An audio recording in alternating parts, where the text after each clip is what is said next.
Salut toi. Oui, toi spécifiquement, Théo. Si tu regardes cette vidéo, c'est que tu as sûrement une certaine ambition physique. Que ça soit de prendre en muscle, devenir plus fort ou débloquer des skills comme les pompes sur les mains ou les muscle-up. Mais du coup, un problème apparaît. Atteindre ces objectifs, c'est bien cool, mais c'est pas gratuit. Ça demande du temps, beaucoup de temps, ne serait-ce qu'avec le temps que prennent les séances d'entraînement elles-mêmes, de la patience, parce que les résultats se voient pas du jour au lendemain, de la rigueur, puisqu'il faut s'entraîner régulièrement et faire attention à ce qu'on mange à côté, et des efforts, puisque c'est seulement en repoussant ses limites qu'on peut vraiment progresser. Ça fait déjà beaucoup, donc on aimerait bien éviter de sacrifier encore plus de choses pour atteindre ses objectifs, notamment de l'argent. Ce qui serait le cas par exemple en s'inscrivant à une salle de sport, puisque c'est payant. Sans compter le temps supplémentaire de préparation et de trajet que ça entraîne. Dans la suite logique des choses, on peut alors se demander un truc. Est-ce qu'on a vraiment besoin d'aller à la salle pour se muscler? Ou pour atteindre n'importe quelle autre ambition physique? Est-ce qu'il est possible de réussir ce qu'on entreprend uniquement avec les moyens du bord? Que ça soit chez soi ou par exemple dans un parc à côté. Ce serait quand même vachement plus pratique et ça permettrait d'économiser du temps et de l'argent. D'autant que prendre soin de son physique c'est déjà assez dur comme ça. Dans cette vidéo, on va voir s'il est ou non nécessaire d'aller à la salle pour se muscler. Pour prendre en force ou pour débloquer des skills. En voyant quel niveau on peut atteindre sans aller à la salle, les avantages qu'on peut pas obtenir sans elle, et les alternatives qui existent si on veut vraiment pas se prendre un abonnement. Mais très rapidement avant ça, n'oublie pas de t'abonner à la chaîne et de partager la vidéo à un pote qui en aurait besoin. Ça me permet de sortir plus de vidéos informatives comme celle-ci qui t'aident dans ta transformation physique. Merci d'avance et continuons sans plus attendre. Du coup, est-ce qu'on peut atteindre nos objectifs sans aller à la salle? Eh ben ça dépend. Déjà parce que tous les objectifs ne sont pas les mêmes, et tous les environnements d'entraînement ne se valent pas. Pour organiser un petit peu les choses dans cette vidéo, on va déterminer ce que chaque environnement permet d'atteindre. En commençant par l'entraînement à la maison sans aucun matériel, et en finissant au parc de street workout tout équipé. Et bien sûr en passant par les stades intermédiaires. Pour chacun d'entre eux, on va voir ce qu'on peut espérer atteindre en étant sérieux dans son entraînement, sa nutrition et sa récupération. On va voir à chaque fois la marge de progression pour trois grands objectifs. La prise de muscle, le gain de force et l'acquisition de skills. Il existe d'autres objectifs, mais ils sont moins dépendants du matériel à notre disposition. Par exemple, si tu fais du sport pour uniquement les bénéfices de santé, à peu près n'importe quelle activité physique fera le taf. Alors que pour, par exemple, prendre en muscle, la marge de manœuvre est beaucoup moins grande. Mais trêve de bavardage, commençons notre petite analyse. Première étape. Qu'est-ce qu'on peut accomplir en s'entraînant chez soi sans aucun matériel? Ça ouvre déjà pas mal de possibilités. On peut déjà faire tout ce qui est abdos, pompes, squats et mollets par exemple. Aussi certains exercices de gainage, et le cardio c'est toujours possible en allant courir dans la rue. Mais du coup, qu'est-ce que ça permet tout ça? Pour l'objectif d'hypertrophie, de prise de muscle, je mettrais un 4 sur 10. On peut prendre en muscle, mais avec plusieurs astérisques quand même. On est vite limité par l'impossibilité de progression, puisqu'on peut pas augmenter en poids les exercices, surtout ceux pour le bas du corps. Il y a aussi un manque de variation, on peut faire que quelques exercices différents, et il y a une grande asymétrie dans les muscles travaillés. On peut faire de façon plutôt ok les abdos, les pecs et les épaules, mais pour les bras, le dos et les jambes, c'est loin d'être suffisant. Si notre objectif c'est seulement de gagner un petit peu de muscle pour ne plus ressembler à un bâton, alors ça peut suffire. Mais si on veut ressembler à un perso de Baki ou de JoJo's, ça va être compliqué. Pour la prise de force, c'est là où ça pêche le plus.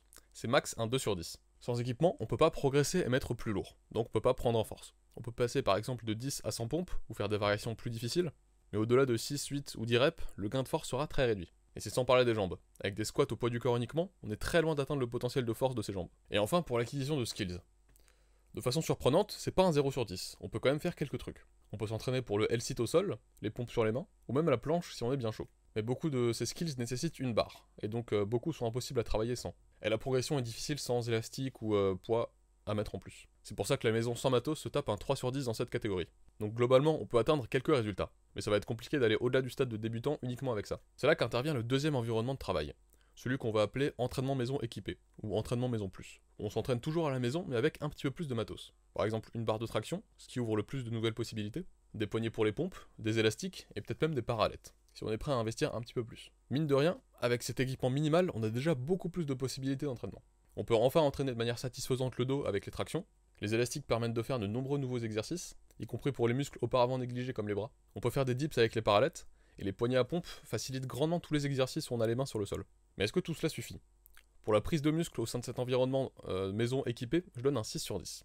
Avec ce genre de setup, ça commence à devenir vraiment possible de se construire un physique vraiment pas dégueu. Surtout avec l'ajout de traction qui peut vraiment changer le dos du tout au tout, mais il reste quelques angles morts. Les élastiques permettent d'entraîner un petit peu plus précisément les bras, mais ça reste bien galère. Certains muscles comme les trapèzes restent très difficiles à travailler, et surtout les jambes restent sous-entraînées. Il n'y a juste pas assez de résistance possible au poids du corps pour bien les développer.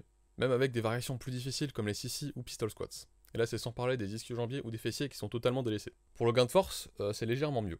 Avec l'ajout de certains exercices plus difficiles à maximiser comme les dips ou les tractions, mais on reste quand même bien limité sans poids. Une fois de plus, notamment pour les jambes, je mets donc un 3 sur 10. Mais là où ça commence à devenir vraiment pas dégueu, c'est pour l'acquisition de skills. Avec un minimum d'équipement, et surtout avec la barre de traction, on ouvre toute une nouvelle dimension de possibilités. Front lever, back lever, traction à une main, peut-être même muscle up sur les parallèles. On peut déjà faire la plupart des grands mouvements connus. Je mets donc un 7 sur 10. Ensuite, passons au stade supérieur, le parc de street workout. Bien sûr en gardant l'équipement qu'on avait déjà auparavant. Et où la grande nouveauté c'est cette fois-ci l'ajout de poids. Avec par exemple des ceintures de lest et des poids associés, ou alors juste des vestes lestées. Si t'as pas de parc assez bien près de chez toi, tu peux remplacer ça par des anneaux, qui ouvrent en plus des possibilités inédites. Pour l'hypertrophie, on passe à un 7 sur 10. Avec les barres à différentes hauteurs ou les anneaux, il devient enfin possible de viser les bras plus précisément. Avec par exemple les extensions de triceps à la barre basse, ou alors les curls aux anneaux. C'est pas parfait, mais ça peut faire le taf jusqu'au niveau intermédiaire au moins, donc on prend. Le gros point noir reste les jambes, ce qui est légèrement remédié par l'ajout de poids de lest, mais ça reste globalement insuffisant. Pour la prise de force, je mets un petit 5 sur 10. L'ajout de poids c'est vraiment un game changer.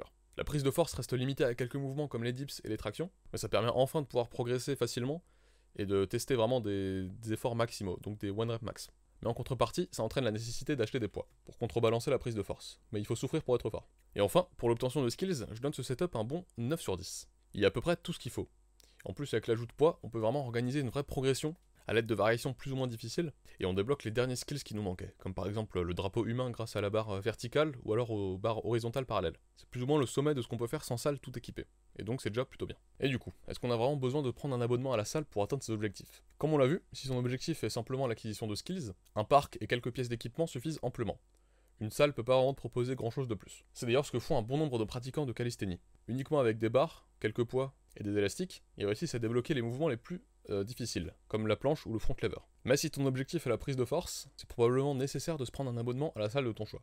Tu peux choisir de te spécialiser en street workout, donc de cantonner ta prise de force à des mouvements comme les tractions ou les dips, mais si tu veux soulever des tonnes d'acier à travers des mouvements comme les squats, les deadlifts et les développés couchés, il va te falloir le matos qui va avec. Donc des barres, beaucoup de poids, un rack, ce qui te permettra en plus de faire plusieurs exercices accessoires à ces gros mouvements, et donc de te faciliter tout le processus. Enfin, si ton objectif est l'hypertrophie, c'est plus compliqué. Tu peux te construire un très bon physique avec des mouvements au poids du corps lestés. Mais c'est plus compliqué et il y a quelques limitations. Le nombre de variations différentes est très réduit par rapport à ce que permet un équipement plus complet. Ce qui peut mener à de l'usure des articulations si c'est mal géré au niveau du volume, de l'intensité et en gros de ton programme, ou même te mener à la lassitude, à force de toujours répéter les mêmes mouvements. Par exemple, si tu veux entraîner les pecs, tu peux faire des pompes et des dips, ce qui peut déjà suffire. Mais avec la salle, tu débloques toutes les variations de développé couché, des flies, des machines spécialisées comme le pec deck et tout ce que tu peux faire à la poulie. C'est bien plus complet, alors que les pecs sont déjà un des muscles les mieux entraînés par la calisthénie. Ensuite, un gros point noir, c'est l'entraînement du bas du corps. C'est quasiment impossible d'obtenir des jambes massives ou même bien développées, avec uniquement des mouvements au poids du corps. Et c'est là que la salle peut se révéler très utile, voire même essentielle. Bien sûr, ça dépend de tes objectifs physiques. Si pour toi un haut du corps développé c'est tout ce que tu veux, alors tu peux rester en calisthénie. Mais si tu veux un physique plus équilibré, il va falloir y passer. Et c'est là le principal avantage de la salle de sport. Ça ouvre toutes les portes et ça enlève toutes les limitations. On peut y faire tous les exercices ou presque. On a le choix entre poids du corps, barre et haltères, machine, et tout le processus est bien plus simple. Même si la calisthénie peut nous amener à un très bon physique, ce sera plus simple d'arriver au même niveau grâce à la salle. Ce qui permet à plus de monde, dont la plupart n'ont pas le temps de se prendre la tête juste pour un hobby, d'atteindre un meilleur physique. Donc c'est pas strictement nécessaire pour la prise de muscles, mais ça facilite grandement la vie.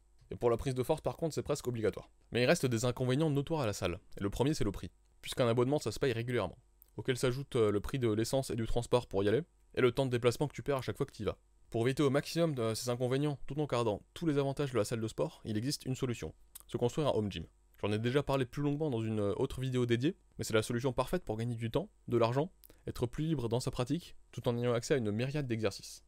En gros, tous les exercices possibles, sauf ceux avec des machines spécialisées. Tu peux même installer un système de poulie si tu veux. Voilà ce qu'on peut globalement retenir de cette vidéo. Selon tes objectifs physiques, aller à la salle est plus ou moins nécessaire. Si tu veux juste acquérir de nouveaux skills comme le drapeau humain ou le front lever, ça n'apporte presque rien. Tu peux te contenter d'un parc de street workout près de chez toi. Si tu veux gagner en force, ça devient déjà plus nécessaire, puisque les exercices de prise de force traditionnels nécessitent beaucoup de matériel. Mais tu peux déjà un petit peu prendre en force sur les dips ou les tractions par exemple. Enfin, pour la prise de muscle, c'est plus nuancé. Tu peux atteindre de très bons résultats au poids du corps avec un minimum d'équipement, mais aller à la salle simplifierait grandement le processus, et couvrirait les angles morts de la calisthénie, donc notamment le bas du corps. Mais tu peux aussi par exemple commencer par t'entraîner quelques années au poids du corps, puis quand tu as envie de changement, tu peux passer à la salle, ce qui sera facilité par l'expérience de sport que tu auras déjà. Ou alors, pour éviter d'aller à la salle tout en récoltant les bénéfices associés, tu peux acheter un home gym, qui passer l'investissement de départ est la solution la plus rentable. Merci d'avoir regardé jusqu'au bout. Tu peux t'abonner à la chaîne et partager la vidéo si elle t'a plu. Allez voir les autres vidéos de la chaîne, comme celle sur le leg day parfait, ou laisser un commentaire si tu as une quelconque question. Merci d'avoir regardé, c'était Soub, et à la prochaine.